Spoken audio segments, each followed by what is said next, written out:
I wonder what you think about PGTA testing. I have low AMH, planning an IVF. I know my challenge would be getting enough eggs.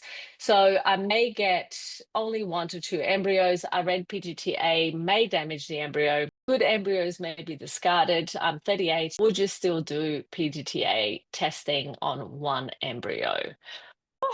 That is a tough call. So there's a couple of things. In fact, there are many things in this question that I want to comment on. Do we really need IVF in this situation? Okay, so that's the first question that I will always ask myself. I will always be screening. And it's not that IVF isn't a potential option.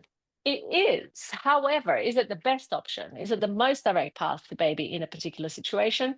Not always, especially not when we have low AMH, elevated FSH, and we have a situation where, things haven't been straightforward. If I assess the case, I will be looking at and I will be asking myself from a clinical, technical point of view as I look at this, is IVF the best option or is IUI the best option?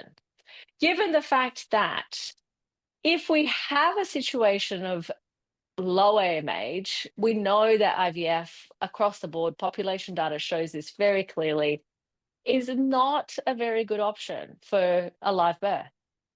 Therefore, for the cost of IVF, is it warranted that we go down that path or that we optimize everything else? And if we need to have a slight improvement in terms of conception rate, is IUI a better option?